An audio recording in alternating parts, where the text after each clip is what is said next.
See, captions are part of accessibility, but they're not the whole thing. And this is where even experienced creative teams get caught out, not because they're lazy or careless, but because accessibility standards have changed. And nobody really told you what that actually means for your content. Most teams are still operating with the same mindset from 2021. If a video has subtitles, it's accessible. If we upload an SRT file, we've done our part. But in 2026, that's just not true anymore. Because accessibility today means something else entirely. It's no longer just a best practice, it's law.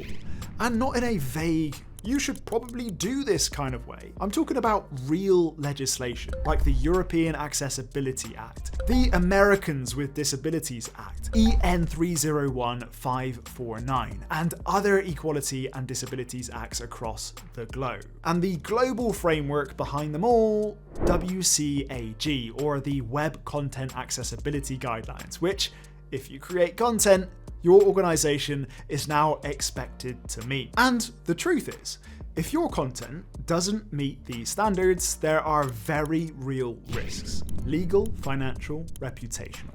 It could be a lawsuit, product takedown, or losing access to entire audiences. Not just people with disabilities, but anyone who consumes content differently. Whether they're neurodivergent, hard of hearing, visually impaired, or simply watching in a context where accessibility makes the experience better for everyone. And this isn't just cheap talk, this is already happening. And what's really scary is that most teams don't know they're at risk because their workflows haven't changed since Captions became mainstream. And I get it, this stuff is confusing.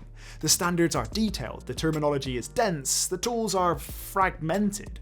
Nobody wants to stop a launch to figure out color contrast ratios or read through accessibility audits that take hours to understand, let alone fix. So what happens? People default to Captions and move on. But Captions alone won't protect you anymore. They won't make your media compliant, and they won't guarantee that your content is truly inclusive. That's where Subtly comes in. Subtly is the first platform that makes true accessibility achievable, not just technically, but practically, for creative, marketing, and content teams who don't have time to become accessibility and WCAG experts. It's not just a captioning tool anymore, it's an AI-powered accessibility system built from the ground up to help you meet global standards without rewriting your entire process.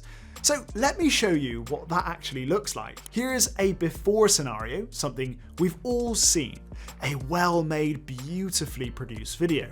It's got subtitles, looks professional, seems like it ticks the box. But when we run it through the Subtly accessibility checker, we find the following. The subtitles are too small, the contrast isn't high enough, there's flashing without warning, there are missing audio descriptions. There's no descriptive transcript for screen readers to interpret, no alternate language tags to help multilingual audiences. The captions might look nice, but they're not verified for accuracy or for timing. And those key visual moments, they're never described, which means anyone who can't see the screen misses the story entirely. These are real WCAG failures, and they're happening in thousands of videos right now. Here's the after version. Built inside Subtly's accessibility editor, captions are large enough, high contrast, accurate. Audio descriptions are added for all key visuals. A woman in a motorized wheelchair looks into an oval mirror. People think that having a disability is a barrier. From a low angle, her motorized wheelchair rolls over a black portable ramp on a wooden floor. A descriptive transcript is generated automatically, flashing content has a warning placed at the start, language is properly tagged and marked throughout. You can even generate transcripts for audio files. The whole video is readable, compliant, and inclusive, with every single WCAG 2.2 checkpoint verified in the final export.